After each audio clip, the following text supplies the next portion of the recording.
personne qui a parlé de la fête de Vésac. La fête de Vésac, qui se passe une fois par an, à la pleine lune de mai.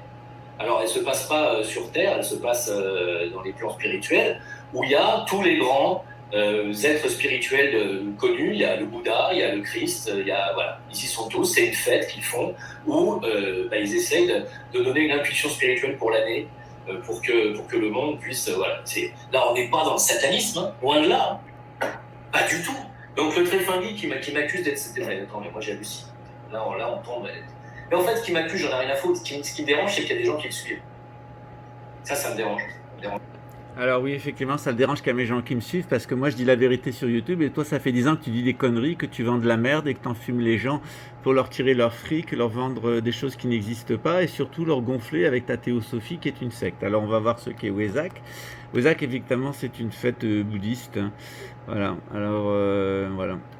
On va regarder ce qu'est Wesak. Alors, c'est plutôt la fête de Vesak, en réalité. Hein. Donc, voilà. Alors, tiens, on va le sortir en portugais, c'est plus marrant. Alors, Vesak est une date célébrée par les bouddhistes et déclarée comme fériée dans les divers pays traditionnels Theravada du petit véhicule.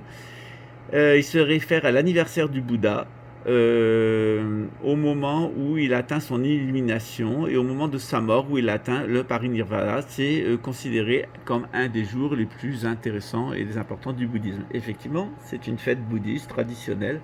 C'est le jour du Bouddha, et ça n'a rien à voir avec Jésus, parce que Jim le Veilleur vous raconte qu'il y a des maîtres ascensionnés qui vivent dans une autre sphère spirituelle et qui fêtent ensemble, c'est-à-dire Jésus, Mahomet, Bouddha, se rassemblent entre eux, et puis ils fêtent des fêtes ensemble. Voilà. Alors ça, c'est toute la théorie de la théosophie, hein, et Jim le Veilleur, c'est une source de conneries inépuisable. On va voir ce que ce sont ces fameux maîtres ascensionnés, hein.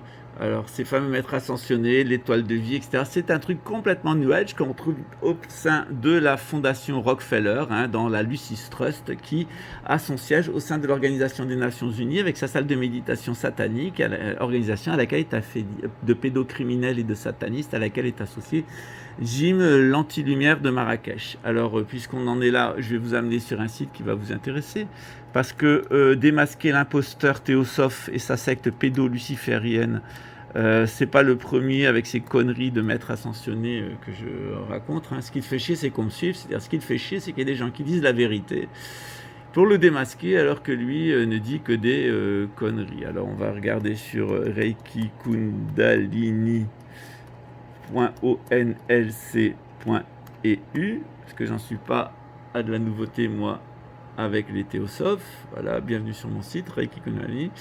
Et je vous parle de Maître Kuthumi. Eh oui, le maître ascensionné. Voilà une conversation que j'ai eue avec une folle, Edith Gauthier, que voilà, complètement frappée, la fille, qui nous raconte qu'il y a des maîtres ascensionnés qui lui parlent dans sa tête. Hein. C'est la même bouillie mentale que celle de Jim le Veilleur. Et je vous ai mis tout ça sur ma secte, sur mon site internet, pardon, pour vous parler de la secte, avec toutes les références qui vous permettent de comprendre ce que c'est que cette théorie imaginaire de Wesak où il y aurait des maîtres ascensionnés. Eh oui, Jim le Veilleur, c'est de la bouillie mentale New Age au service du nouvel ordre mondial, et sa fameuse théosophie, c'est en réalité la base de la nouvelle religion que va annoncer le pape le 14 octobre, celle du nouvel ordre mondial. Jim le menteur, Jim l'imposteur, Jim le sataniste qui ne supporte aucune opposition pour être libre de raconter ses conneries à longueur d'année pour son public d'abrutis.